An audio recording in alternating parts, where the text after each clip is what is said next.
Ambassador Elena Vasquez sat in her small office aboard the human diplomatic vessel New Geneva, staring at the message that had arrived just hours ago.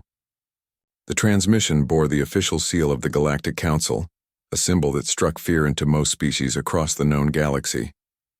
But Elena felt no fear, only curiosity mixed with a hint of annoyance.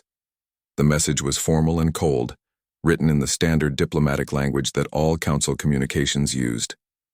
High Arbitrator Kethril requested her immediate presence at Nexus Prime, the massive space station that served as the Council's neutral meeting ground. The subject was listed as Human Expansion Protocols and Territorial Compliance Review. Elena had been expecting this call for months, ever since humanity had begun its rapid spread across the Outer Rim territories. The older alien species had been making nervous noises. The complaints had started small at first. A Zephyrian diplomat mentioned that human colonies were being built uncomfortably close to their sacred burial worlds. The crystalline beings of the Fourth Hand Collective claimed that human mining operations were somehow interfering with their subspace communication networks. These complaints had grown louder and more frequent as human ships continued to push into unexplored space. New colonies sprouted up on worlds that had been empty for millions of years. Human miners extracted resources from asteroids that no other species had bothered to claim.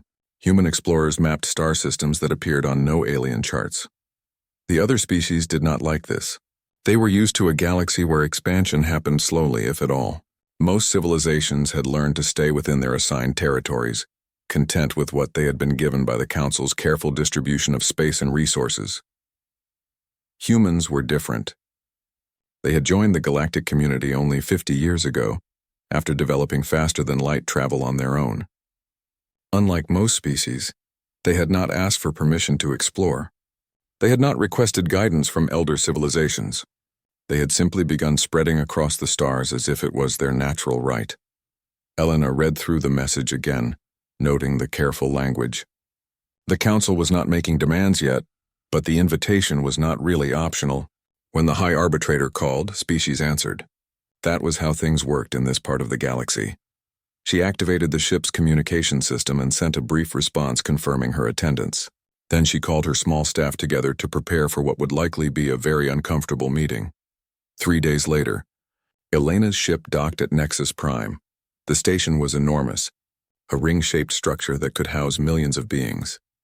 It had been built by the Council thousands of years ago as a place where all species could meet on neutral ground. The artificial gravity was set to accommodate a wide variety of alien physiologies, and the atmosphere was carefully controlled to allow most species to breathe without assistance. Elena walked through the station's corridors, observing the incredible diversity of life that called this place home. Tall insect-like beings from the hive worlds clicked past her on their many legs. Floating energy beings from the ethereal realms drifted by, their forms shimmering like living light. Small furry creatures from the Trade Federation scurried about their business, their large eyes constantly scanning for opportunities. All of them stopped to stare at Elena as she passed. Humans were still a novelty in galactic society. Most aliens had only heard stories about the strange bipedal mammals from the edge of the galaxy who had somehow developed space travel without any outside help. The Council chamber was located at the center of the station. Elena had seen pictures of it before, but being there in person was different. The room was vast, with seating arranged in concentric circles around a central speaking area. Representatives from 47 different species were already present, their various forms creating a bizarre but impressive sight. High Arbitrator Kethril stood at the center of the chamber. He was a member of the Thrakari, an ancient insectoid species that had been part of the Council for over 8,000 years. His hard chitinous shell gleamed under the chamber's lights, and his large compound eyes tracked Elena's movement as she made her way to the designated human seating area. Ambassador Vasquez, Kethril said, his voice carrying easily across the chamber through the translation systems. Thank you for answering our call so promptly. Elena nodded politely. High Arbitrator, I am here to listen to the Council's concerns. A murmur ran through the assembled representatives. Elena's tone was respectful but not deferential. Most species approached the Council with obvious reverence, sometimes even fear.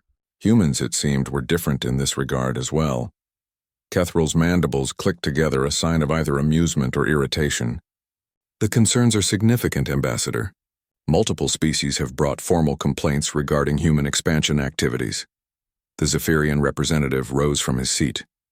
Zephyrians were ethereal beings, their bodies made of what appeared to be living mist held together by some unknown force. When they spoke, their voices had a haunting, musical quality that many species found beautiful. The humans show no respect for sacred spaces, the Zephyrian said, his form flickering with agitation. They build their colonies within sight of our ancestral burial worlds. They disturb the peace that has existed for millennia. Elena remained seated, her expression neutral. The worlds in question were uninhabited and unclaimed according to all galactic surveys. We established our colonies on worlds that appeared on no territorial maps. Proximity is the issue, the Zephyrian replied. Your presence disturbs the spiritual harmony of the region. Before Elena could respond, another voice joined the conversation. This one belonged to a Vorthan collective representative, a being that looked like a walking crystal formation. When Vorthan spoke, their voices created complex harmonic patterns that their species used for both communication and navigation. The spiritual concerns are secondary, the Vorthan said, its voice creating a sound like wind chimes in a gentle breeze. Human mining operations generate subspace disturbances that interfere with our communication networks. These networks have functioned perfectly for thousands of years until human activity began disrupting them. Elena made a note on her datapad. Have the collective's engineers contacted our mining companies to discuss technical solutions? Most interference issues can be resolved through proper coordination. The crystal being's harmonic voice turned slightly discordant. The solution is for humans to cease operations in the affected sectors. More representatives began to speak up. The reptilian Sorok Empire complained about human ships passing through space they considered their traditional hunting grounds.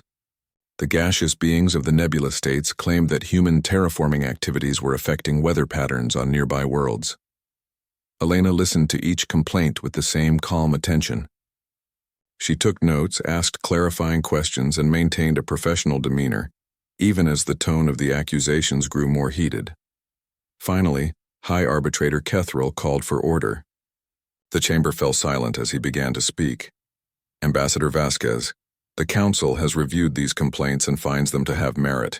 Human expansion has proceeded without proper consultation with affected species.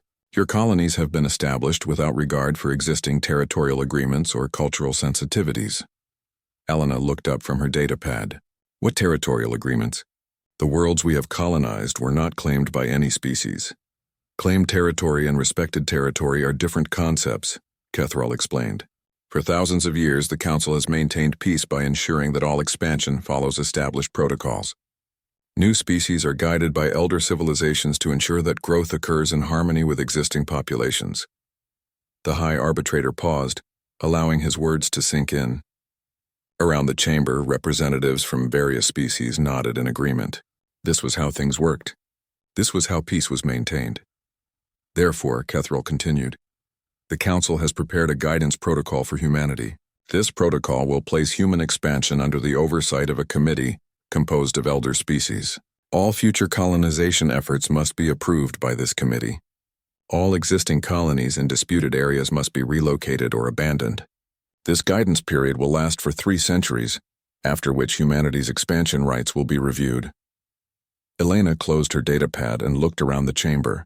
Every alien face was turned toward her, waiting for her response. They expected submission. They expected gratitude for being allowed to exist under their guidance. They were about to be very surprised. Elena Vasquez stood up slowly, her movement causing a ripple of attention throughout the chamber. The representatives of 47 species turned their various forms of eyes, sensors and perception organs toward her, waiting for humanity's response to the Council's guidance protocol. The silence stretched for several seconds. Elena could hear the soft hum of the stations, life support systems, and the quiet clicking of translation devices preparing to broadcast her words across the galaxy. No, she said simply. The word hung in the air like a physical thing. Elena remained standing, her hands clasped behind her back, her expression calm and resolved. Around her, the chamber erupted into chaos. High Arbitrator Kethral's compound eyes widened in what could only be described as shock. His mandibles clicked rapidly, a sign of extreme agitation among his species. "I beg your pardon, Ambassador." "No," Elena repeated, her voice carrying clearly through the chamber's acoustics. "Humanity respectfully declines the Council's guidance protocol." The Zephyrian representative's misty form began to flicker wildly, cycling through colors that indicated deep distress. "This is unprecedented. No species has ever refused Council guidance." Elena nodded politely. "Then I suppose we are making history today." Chaos erupted throughout the chamber. Representatives began speaking over each other in dozens of different languages. The translation system struggled to keep up with the volume of communication, creating a cacophony of overlapping voices, harmonic patterns, electromagnetic pulses, and chemical signals. The Sorok Empire's representative, a large reptilian being covered in ceremonial battle scars, rose to his full impressive height. "This insolence cannot be tolerated. The Council's authority has maintained peace for 10,000 years. And humanity appreciates that peace," Elena replied calmly. "However, we did not ask to be governed by the Council. We joined the galactic community as an independent species, and we intend to remain independent." A small, furry representative from the Trade Federation chittered excitedly. "Independence is an illusion. All species require guidance. The galaxy is too complex for any one civilization to navigate alone." Elena pulled out her datapad and made a show of checking something on its screen. Her casual attitude in the face of universal alien outrage was clearly infuriating the assembled representatives. "Humanity has been navigating quite successfully so far," she said without looking up. "Our colonies are prosperous, our people are happy, and we have managed to avoid any actual conflicts with other species. The complaints we have heard today are about inconvenience and tradition, not genuine harm." The Vorthan collective representative's crystalline form began to resonate at a frequency that made the chamber's metal walls vibrate slightly. "Inconvenience. Your mining operations have disrupted communication networks that have functioned for millennia, have they?" Elena asked, finally looking up from her datapad. "I have reviewed the technical specifications of Vorthan communication systems. Your networks operate on subspace frequencies that are well below the range affected by our standard mining equipment. Either your systems are far more primitive than you claim, or these disruptions have another cause." The crystal being's harmonics turned sharp and discordant. "Are you suggesting that the collective is lying?" "I am suggesting that correlation is not causation," Elena replied. "Perhaps the collective should investigate whether their communication problems began before or after human mining operations started. You might be surprised by what you find." High Arbitrator Kethral struck the chamber's resonance pad with his ceremonial staff, creating a deep, thrumming sound that demanded attention. "Ambassador Vasquez, you are treating this matter with inappropriate levity. The Council's guidance protocol is not a request. It is a directive." Elena smiled, and the expression sent a chill through many of the assembled aliens. Human facial expressions were still largely unfamiliar to most galactic species, but there was something in Elena's smile that suggested hidden knowledge. "High Arbitrator, with all due respect, humanity is not a member of the Galactic Council. We are an associate member of the galactic community. We participate in trade agreements, we honor diplomatic protocols, and we respect the sovereignty of other species. But we never agreed to Council authority over our internal affairs." The chamber fell silent again. This was a legal distinction that many species had forgotten existed. Most civilizations that achieved space travel were immediately inducted into the Council system and placed under elder species guidance. The idea of remaining independent was so foreign that few beings even considered it possible. A new voice spoke up from the observer section. It belonged to a representative of the Kepler Union, a relatively young species that had been under Council guidance for only 500 years. "But how do you maintain order without guidance? How do you prevent conflicts? How do you ensure proper development?" Elena turned toward the Kepler representative with interest. "How did your species maintain order before you encountered the Council?" The alien paused, clearly struggling with the question. We had wars, conflicts, inefficiencies. "And you have none of these things now?" Elena asked. Another pause. "Well, no, but the Council helps us manage them more effectively." "Does it?" Elena pulled up another file on her datapad. "According to galactic records, the Kepler Union has experienced 14 internal conflicts since joining the Council. Your industrial output has decreased by 30%. Your population growth has slowed to near zero levels. Your scientific advancement has stagnated. The Kepler representative's breathing apparatus fluttered nervously. That is, those are normal adjustments to council membership. The guidance period requires some sacrifices for long-term stability. Elena looked around the chamber, meeting the eyes of as many representatives as she could. And how long does this guidance period typically last? High Arbitrator. Kethral's mandibles clicked irritably. The length of guidance varies based on species needs.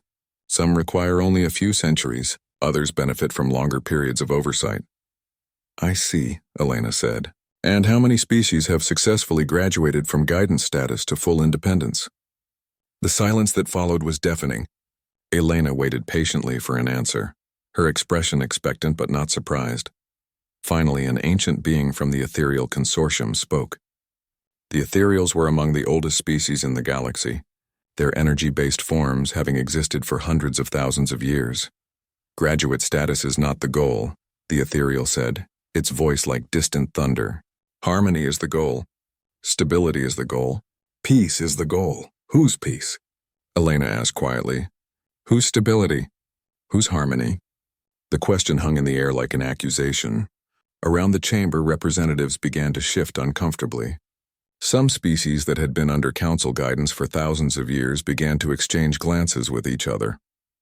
Elena closed her datapad and looked directly at High Arbitrator Kethral. Humanity appreciates the Council's concern for our development. However, we must respectfully decline the guidance protocol. We are willing to discuss reasonable accommodations for the concerns that have been raised today. We can establish communication protocols with the Vorthan Collective to address any genuine technical issues. We can work with the Zephyrians to ensure that our colonies respect their cultural boundaries without relocating from legitimately claimed territory. She paused, letting her words sink in before delivering her final statement. What we will not do is surrender our sovereignty to a body that we did not elect and that does not represent our interests. Humanity will continue to expand, explore, and develop according to our own judgment. We welcome cooperation with other species, but we will not accept domination. The chamber erupted once again, but this time the chaos felt different. Some voices expressed outrage and indignation, but others seemed thoughtful, even curious. For the first time in thousands of years, a species had said no to the council and lived to explain why. Elena sat back down and waited for the storm to pass. She had delivered humanity's message clearly and calmly. Now it was up to the council to decide how they would respond.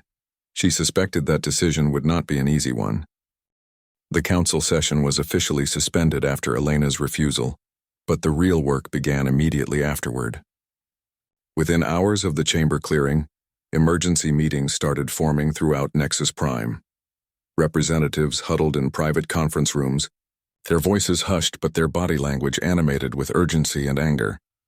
Elena remained in her assigned quarters, maintaining her diplomatic immunity, while the alien species figured out how to respond to something that had never happened before in their recorded history. Her communication officer kept her updated on the growing number of encrypted transmissions flowing between various faction headquarters across the galaxy.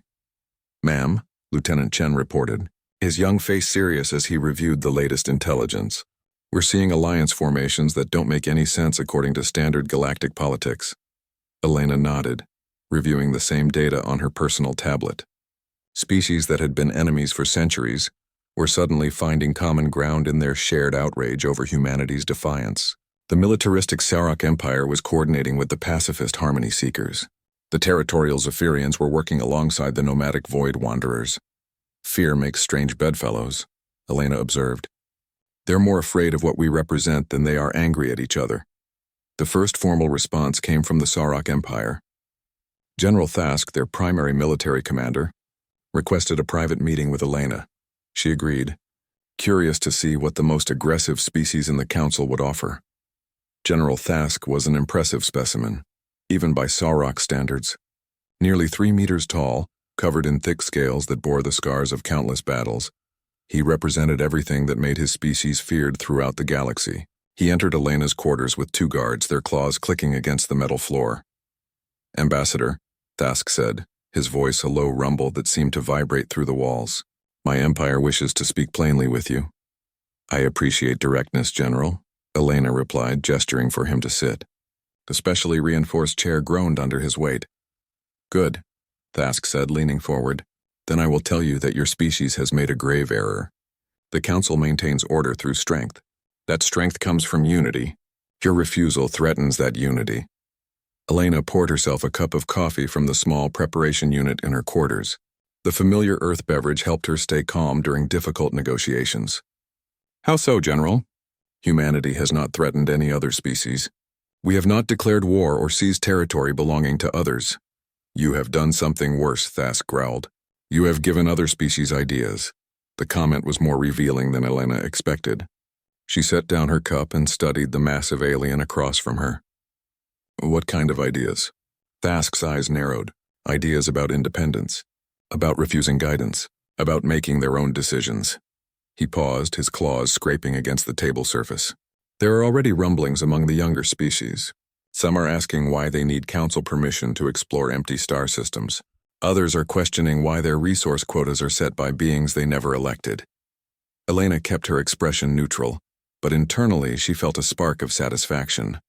Humanity's refusal was having exactly the effect she had hoped for.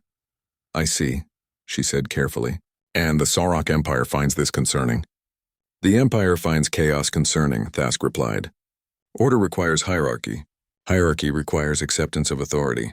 If every species decides to go its own way, there will be wars, conflicts, suffering. Elena leaned back in her chair. General, with respect, there are already wars and conflicts under the current system. The Council just keeps them small and manageable, limited territorial disputes between client species, resource conflicts that never threaten elder species' interests, proxy wars fought by younger species on behalf of older ones. Thask's expression shifted slightly. Elena had clearly touched on something sensitive. Those conflicts serve purposes, he said slowly. They prevent larger wars. They maintain balances of power. They maintain the status quo, Elena corrected. They ensure that no species grows strong enough to challenge the current hierarchy. The conversation continued for another hour, with Thask alternating between threats and offers. The Sauroch Empire could provide military protection for human colonies in exchange for compliance with Council directives. They could offer favorable trade agreements.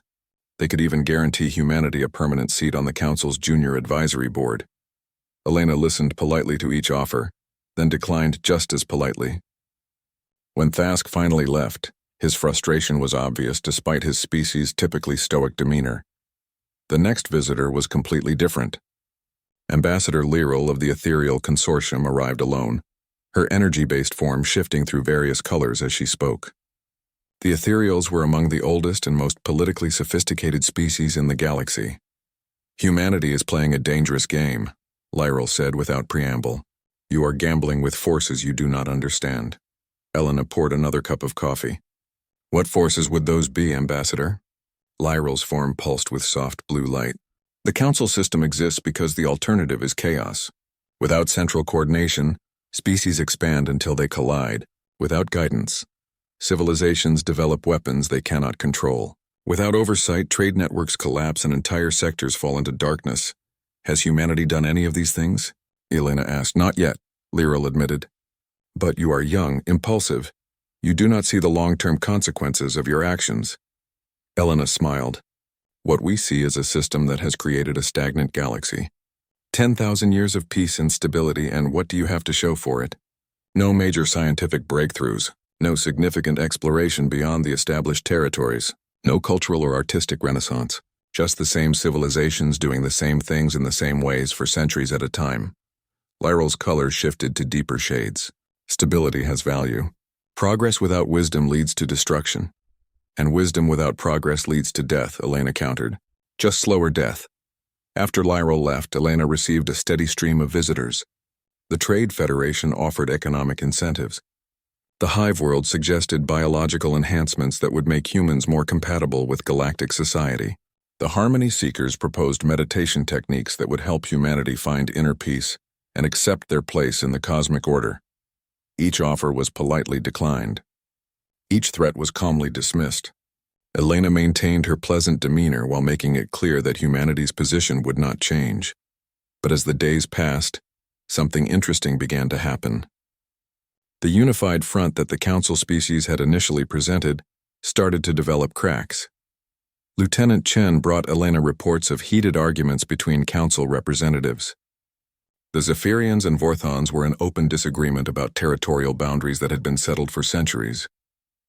The Trade Federation was accusing the Sarok Empire of using military pressure to gain unfair economic advantages. Smaller species were questioning why they had never been consulted about policies that affected their development. The most revealing incident occurred on the fourth day. Elena was walking through one of Nexus Prime's public areas when she encountered a group of young representatives from various species. They were not official delegates, but junior staff and cultural attachés who typically had little influence on major decisions. One of them, a nervous-looking being from the Kepler Union, approached Elena hesitantly. "Ambassador Vasquez," the young alien said, "may I ask you a question?" Elena stopped and smiled encouragingly. "Of course. Is it true that humans make their own decisions about everything? That you do not have elder species telling you what to do?" Elena glanced around and noticed that other young aliens were listening intently to the conversation. "It is true," she said simply. "Humans govern themselves. We make our own mistakes and find our own solutions." "But how do you know what is right?" another young alien asked. This one appeared to be from the Harmony Seekers, based on the meditation crystals woven into its clothing. "We do not always know," Elena admitted. "We argue among ourselves. We try different approaches. Sometimes we fail and have to start over." "Are you not afraid of making wrong choices?" the Kepler representative asked. Elena considered the question carefully. "We are more afraid of never being allowed to make choices at all." The group of young aliens exchanged glances. Elena could see something awakening in their expressions, a hunger she had not expected to find in beings raised under council guidance. "What would happen?" the Harmony Seeker asked quietly. "If other species made the same choice as humanity?" Elena smiled. "I suppose we would find out together." As she walked away, Elena could hear the young aliens talking excitedly among themselves. Their conversations were quickly joined by others, creating small groups of discussion throughout the public area. Word of these conversations reached the senior council representatives within hours. Elena could see the growing concern in their body language when she encountered them in the corridors. The unity they had shown during the first session was beginning to fracture under the pressure of questions they had not faced in thousands of years. The chaos Elena had created with her simple refusal was spreading, and there was no easy way to contain it. On the fifth day of the crisis, Elena requested permission to address the full council assembly one final time. High Arbitrator Kethrol, desperate to restore some semblance of order, granted the request immediately. He hoped that humanity had finally come to its senses and would accept the guidance protocol. The chamber was more crowded than it had been during the initial session. Word of the unprecedented situation had spread throughout the galaxy, and representatives from dozens of additional species had arrived to witness the outcome. Even some of the most reclusive civilizations had sent observers. Elena entered the chamber carrying a small data storage device and a portable holographic projector. The sight of the equipment caused murmurs of concern among the assembled aliens. Whatever humanity's ambassador was planning, it involved visual presentations. "High Arbitrator," Elena said as she approached the central speaking area, "I have requested this final session to clarify humanity's position and to share some information that we believe the Council should consider." Kethrol's compound eyes tracked the equipment Elena was setting up. "Ambassador, if this is an attempt to negotiate the terms of the guidance protocol, I should inform you that the Council's patience is not unlimited." Elena looked up from her projector with a smile that made several nearby representatives shift uncomfortably. "This is not about negotiation, High Arbitrator. This is about truth." She activated the projector, and a three-dimensional map of the galaxy appeared in the air above the chamber's center. The map showed current territorial boundaries, trade routes, and political affiliations. Different species' territories were marked in various colors, creating a complex patchwork across known space. "For the past 50 years, Elena began, humanity has been studying galactic history. We are, as you have often reminded us, a young species. We wanted to understand how this galaxy came to be organized the way it is today." She touched a control on the projector, and the map changed. Now it showed the galaxy as it had existed 1,000 years ago. The territorial boundaries were significantly different. with several large empty areas marked in gray. This is the galaxy 1,000 years ago, Elena continued. As you can see, there were several significant civilizations that no longer exist today. A murmur ran through the chamber. Some of the older representatives knew this history, but many of the younger species had never seen such ancient records. Elena advanced the display again. 2,000 years ago. More empty areas appeared on the map, representing civilizations that had vanished between then and the previous display. She continued stepping backward through time, each millennium revealing more lost civilizations. By the time she reached 10,000 years ago, the map showed a galaxy teeming with independent species, most of whom no longer existed.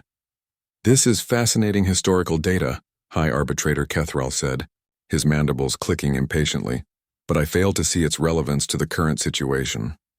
Elena smiled again, and this time even more representatives recognized the predatory quality of the expression.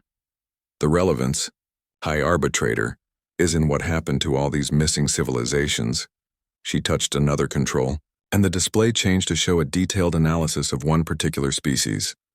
"The Drakmari Empire," Elena said. 15,000 years ago, they were one of the most advanced civilizations in the galaxy. They had developed quantum computing, controlled fusion, and early forms of consciousness transfer technology. Their expansion rate was similar to humanity's current growth. The display showed the Drakmari territory over time, growing rapidly for several centuries before suddenly slowing to a crawl. The Drakmari were contacted by the Council 12,000 years ago and offered guidance. They accepted, believing that cooperation with elder species would accelerate their development. Elena paused, letting the implications sink in. Within 500 years, their technological advancement had stopped completely. Within 1,000 years, they had become a client state, providing raw materials to other council members. Within 2,000 years, they had ceased to exist as an independent civilization. The chamber was completely silent now. Elena could see recognition dawning in the eyes of many representatives. "The pattern repeats throughout galactic history," Elena continued, advancing through more examples. "The Vellani Confederation, the Crystal Mines of Andromeda Station, the Infinite Republic, all promising young civilizations that accepted council guidance, all extinct within a few thousand years." She brought up a statistical analysis that made several representatives gasp audibly. Over the past 15,000 years, 137 species have been brought under council guidance. Of those, only 43 still exist as independent entities. The rest have either gone extinct or been absorbed into other civilizations as client populations. High Arbitrator Kethrel's voice carried a sharp edge when he spoke. "Those species face challenges that guidance could not overcome. Natural disasters, resource depletion, internal conflict." "Did they?" Elena interrupted, bringing up another display. "Because our analysis suggests a different pattern." The new hologram showed a detailed timeline of a single species' decline. The Resonant Collective existed for 8,000 years before council contact. They survived ice ages, asteroid impacts, and 3 separate evolutionary adaptations to environmental changes. But within 1,500 years of accepting council guidance, they had lost their ability to adapt to new challenges. Their last population centers failed when a solar flare disrupted their communication networks, something their ancestors would have overcome easily. Elena looked around the chamber, meeting as many eyes as she could. "The Council does not guide species to independence," she said quietly. "It guides them to dependence. Young civilizations are convinced to accept limitations on their growth, restrictions on their research, oversight of their development. They are told this is for their own good, for galactic stability, for peace." She brought up one final display, showing the current state of the galaxy with new information overlaid. "But look at the result. Elder species control the most valuable territories and resources. Client species provide labor and raw materials. The technological advancement rate for the entire galaxy has slowed to near zero. Scientific breakthroughs are rare and usually suppressed if they might disrupt existing power structures." The ethereal consortium representatives' form flickered with agitation. "These are conspiracy theories. The Council has maintained peace for 10,000 years. You have maintained stagnation," Elena replied calmly. "You have created a galaxy where nothing changes, nothing grows, nothing evolves. You call it peace, but it is really just slow death." She turned to address the full assembly. Humanity has studied your history, your politics, your economics. We understand the system you have built. It is efficient, stable, and absolutely devastating to any species with the potential for growth. Elena deactivated the projector and picked up her equipment.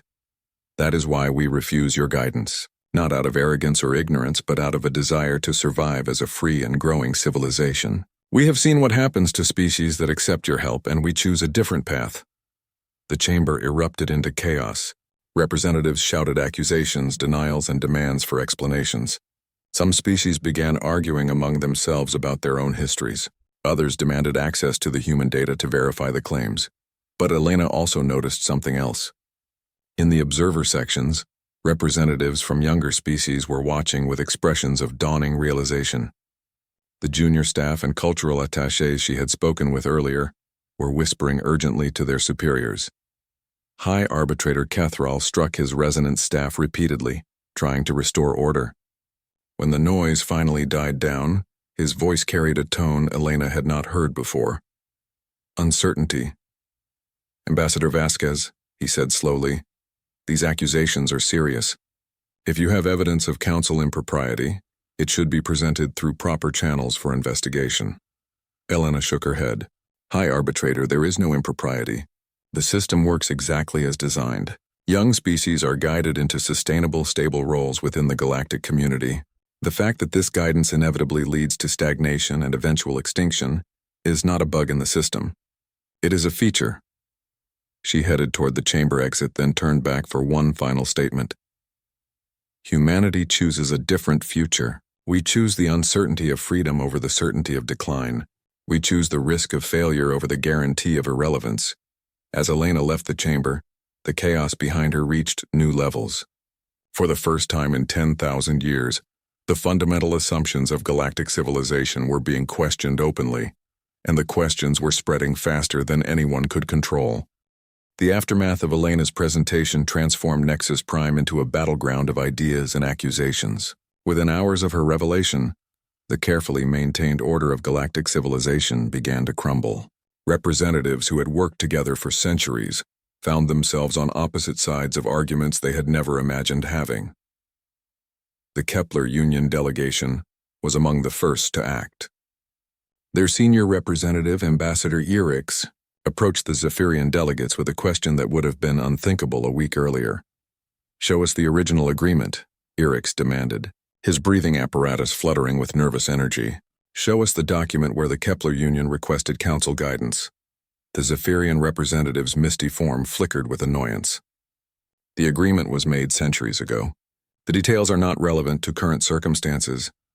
"They are relevant to us," Erix replied.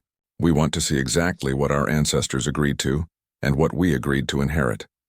The request sparked similar demands from dozens of other species. Throughout the station, junior delegates began asking their seniors uncomfortable questions. Why had their people accepted guidance? What had they given up in exchange? How many of their current limitations were actually necessary? Elena watched the developing chaos from her quarters, monitoring communication traffic as reports flooded in from across the galaxy.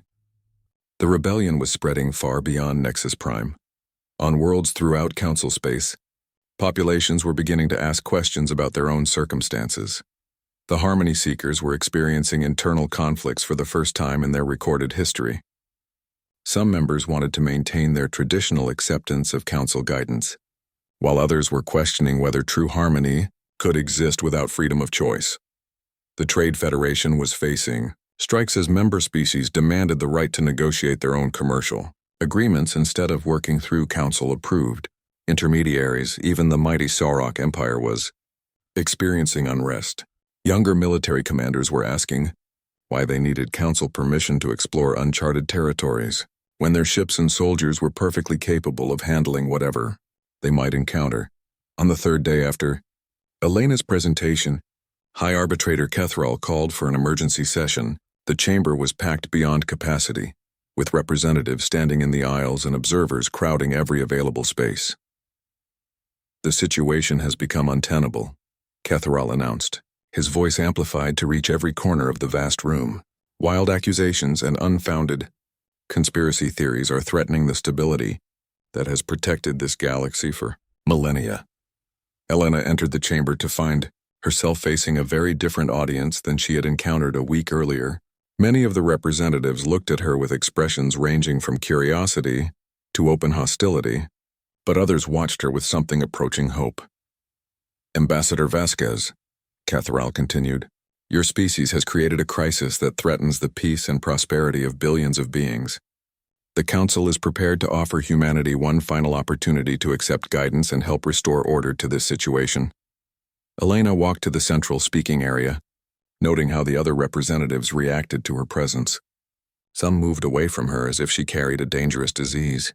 Others leaned forward, eager to hear what she would say next.